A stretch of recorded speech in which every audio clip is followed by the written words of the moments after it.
আসসালামু আলাইকুম।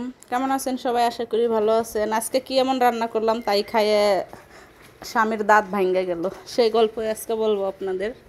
সবাই ফুল ভিডিওটা দেখবেন অবশ্যই। যাই হোক, এটা কিন্তু পাকিস্তানি যে লাল মুরগি, যেটাকে শক্ত মুরগি বলে, সেটা আমি এখানে সব কিছু গুছিয়ে নিয়েছি। যে দেখেন, মাংসগুলোর হাড়গুলো অনেকটা পরিমাণ শক্ত হয়। এখানে আমি বেশি করে কাঁচামরিচ নিয়েছি, টমেটো নিয়েছি, পেঁয়াজ নিয়েছি, আর আদা রসুন বেটে নিয়েছি। আর এটা আমি অল্প তেল দিয়ে রান্না করবো আজকে, একটু অন্য রকমের ভাবে রান্না করব। কেননা যেহেতু এই মাংসটা অনেক তেল ওঠে, আমি চামড়া টামড়া কোনো কিছুই নেইনি, শুধু মাংসগুলাই নিয়েছি, সরল মাংসগুলা, ওগুলো আলাদা করে রাখছি। যাই হোক, তেলের ভিতরে কিন্তু আমি গরম মশলা দিয়ে তারপরে কিন্তু আদা রসুনটা দিয়ে দিলাম। কেননা যেহেতু অল্প তেল দিছি, এর ভিতরে পেঁয়াজ এগুলো সব কিছু দিলে একদমই খাপ খাবে না। আমি অল্প তেল দিয়ে রান্না করব, এই জন্যই একটু অন্যভাবে চেষ্টা করতেছি। আদা রসুনটা একটু ভাজা ভাজাই কারণে করে নিচ্ছি, যাতে গন্ধটা বেরিয়ে যায়, আদা রসুনের একটা কাঁচা কাঁচা গন্ধ থাকে। তারপরে কিন্তু আমি আদা রসুনটা একটু ভেজে ওর ভিতরে 1 চা চামচ হলুদের গুঁড়া আর 1 চা চামচ ধনিয়ার গুঁড়া দিলাম। কোনো মরিচের গুঁড়া ব্যবহার করব না। আর স্বাদ মতো লবণ দিয়ে দিলাম।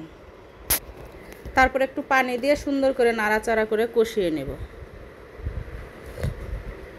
আর এদিকে চা খাচ্ছি। সন্ধ্যাবেলা আজকে অনেকটা দেরি হয়ে গেছে, ভিডিও আমি এডিট করতে অনেকটা সময় লেগে গেছে। 2টা লং ভিডিও ছিল আজকে। সন্ধ্যার সময় একই টাইমে ওর আব্বুর আবার দাঁত ভেঙে গেল, খাইতে বসলো, সব মিলে অনেকটা দেরি হয়ে গেছে। যাই হোক, মশলাটা একটু কষিয়ে তারপরে কিন্তু এর ভিতরে আমি এখন মাংসগুলা দিয়ে দিব। মাংসগুলো কিন্তু আমি কাটি না, এই মুরগি আনলে আমাদের ঘরে একটা না একটা বিপত্তি ঘটে, এই জন্য আমি এই মুরগিগুলো আনতে দেই না। অনেক আগে এই মুরগি একবার আইন আমার পিঠের ব্যথা এমন হয়েছিল, তো 4-5 বছর লাগছিল সারতে। যাই হোক, মুরগির কিন্তু সুন্দর করে ফ্রেশ করে একদম ড্রেসিং করে তারাই কেটে দিছে, চামড়াগুলো আলাদা করে। চামড়াগুলো আমি সুন্দর মতো পুড়িয়ে পরিষ্কার করে বেছে নিচ্ছি। ওরা চামড়াও পরিষ্কার করে দিছে, তারপরে যতই পরিষ্কার করে দেখ, ওগুলো তো না পুড়াইলে কখনোই হয় না। আর মাংসগুলো সুন্দর সাইজ করে কেটে দিছে। আর এই যে আমি এখন সব কিছু দিয়ে দেবো। কাঁচামরিচে যেগুলো নিচ্ছি সবই দিব, পরে আবার নাড়াচাড়া দিয়ে পরে সবগুলাই দিয়ে দিছি হয়তো অফ ক্যামেরা।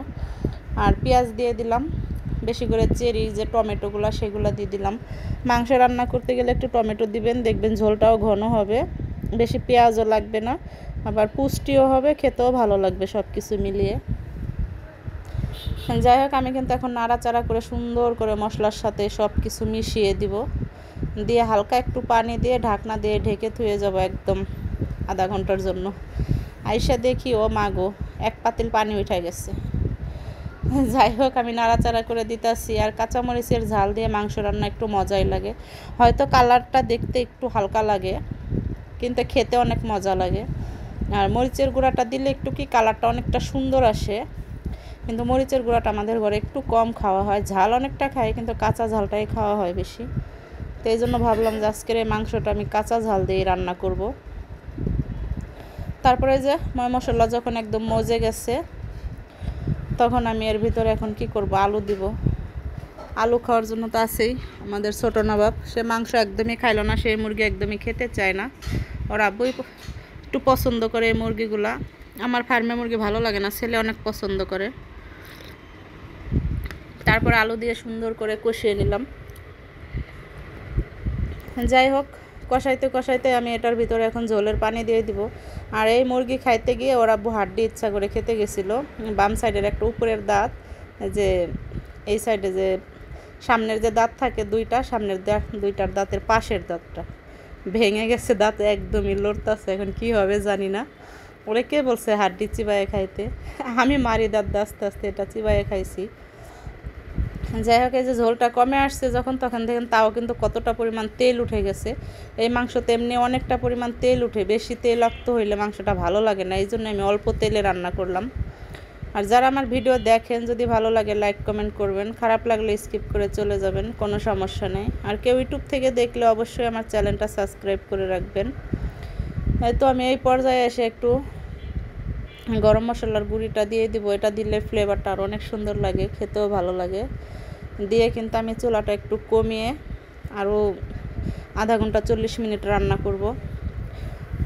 এই যে দেখেন কি সুন্দর একটা কালার চলে আসছে, কাঁচামরিচের হালকা কাঁচা কাঁচা কালার, খেতে কিন্তু অসাধারণ হয়েছে। সবাই ভালো থাকবেন। লাস্ট পর্যন্ত যারা ভিডিও দেখছেন অসংখ্য ধন্যবাদ। আল্লাহ হাফেজ।